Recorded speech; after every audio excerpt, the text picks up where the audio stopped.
back for the final chapter in the adventures of Odysseus, springing the trap.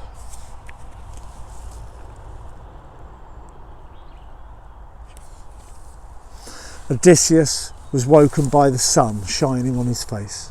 Already the suitors were gathered, feasting and drinking.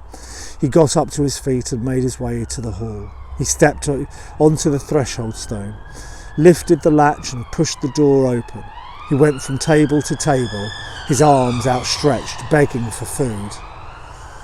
One of the suitors said, "Look, the old beggar is back." "Old man, come here," he said another. "Have some wine." He offered a cup of wine. The beggar walked over, but as he reached to take it, the suitor drew his hand back and tipped the wine over the old man's head. "Old man, have a piece of meat," said another. He picked up the shin bone of an ox and hurled it at the beggar, striking him on the forehead so hard that the red blood trickled down with the red wine. All the suitors threw back their heads and bellowed with laughter. But then suddenly the laughter stopped. Penelope was coming down the stairs from the bedchamber. She was dressed in bright silks, with her head hanging loose over her shoulders. Old Euryclea was hobbling down behind her. When Penelope reached the bottom of the stairs, she stopped and turned to the suitors. "For years you have fastened on my husband's hall as your place of perpetual feasting. Your excuse has always been that you want to win my hand in marriage, and now the time has come for me to put you to the test." She reached across and took the bow from the wooden peg on the wall. "Whoever comes close to matching my husband in skill, whoever can draw a string across his bow and loose an arrow through the rings of 12 ceremonial axes, he will be the one that I take as my new husband. The time has come for me to bid farewell forever to these walls that welcomed me as a wife all those years ago." Penelope turned and nodded to Euryclea. Straight away the old woman set to work. She took the 12 axes from the wall.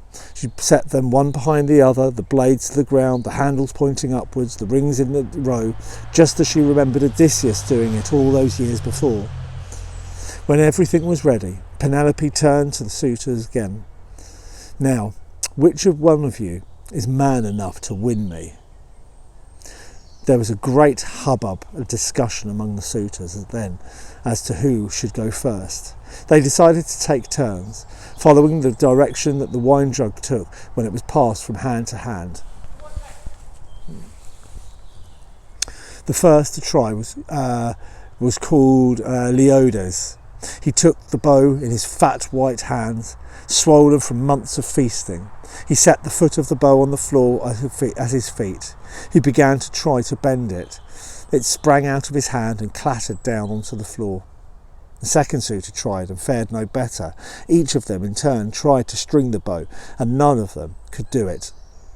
So some came closer than others, but not one of them succeeded.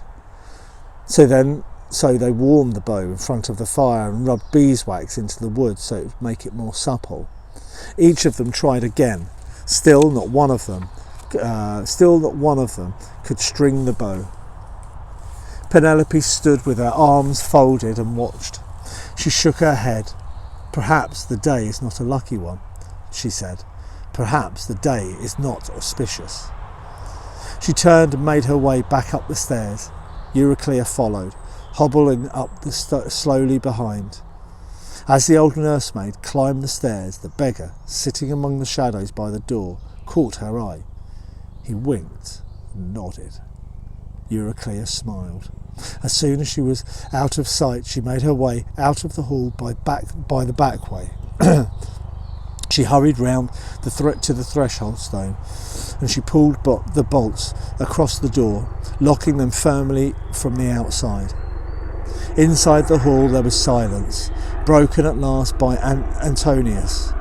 "It's not so much losing the woman I mind. She's pretty enough, I'll grant you. But there are plenty of other fish in the sea. No, it's making ourselves seem such a weakling beside the memory of that cursed Odysseus." The other suitors nodded and spat on the ground. Then a voice came echoing from the shadows of the door. I was an archer once in the days of my youth. Antonius turned and looked at the old beggar. He lifted his lips in a sneering smile. You might have been an archer once, but now you're a nobody. The beggar continued.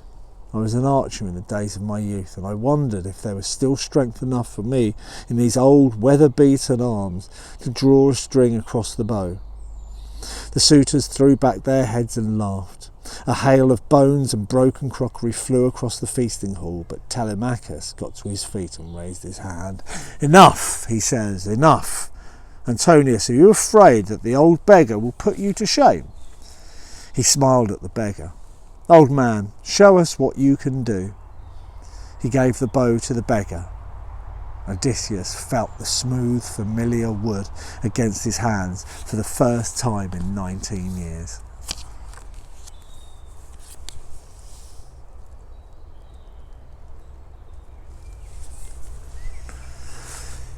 He set the foot of the bow to the floor at his feet, slowly taking his time.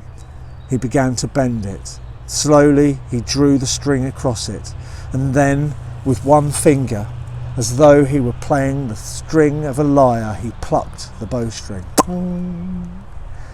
It gave a beautiful, clear note, like a swallow song.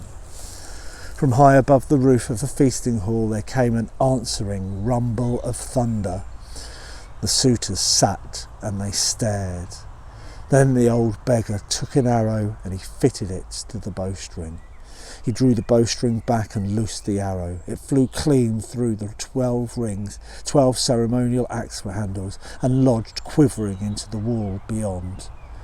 The suitors gaped, goggle-eyed.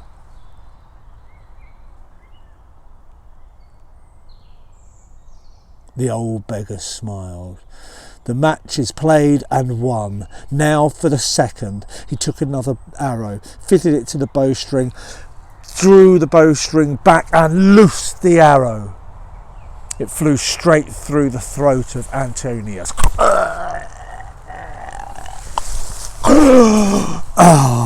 He fell flat. He fell face down on the ground, his legs kicking, and then he was dead. The suitors leapt to their feet. The old beggar jumped onto the table, and Telemachus jumped up beside him. Athena, invisible, reached into the hall. She touched the old beggar's shoulder. Straight away the hawk-like light came back into his eyes. The broad shoulders, the thick arms, the fine clothes and the dark curls returned. The suitors ran to the walls to grab their weapons, but all the weapons were gone. Odysseus and Telemachus loosed arrow after arrow after arrow. The suitors ran to the doors. They rattled and shook them, but they were locked from behind, from the outside. Again and again, father and son loosed their arrows. When all the arrows were spent, each made his way across the hall with a sword in hand and a spear in the other, swinging and slicing like a reaper in a field, gathering a grim harvest of death. Look at that. There he is, Odysseus, loosing his arrows one after the other. The suitors laying dead on his floor, feasting hall floor.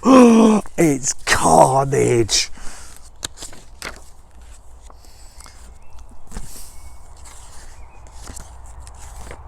Oh no, that was the end of the chapter. So it's not the final chapter. I'll be back with the final chapter soon enough. That was me. I hope you're enjoying it. Stay fit, stay healthy, stay alert. Kapow!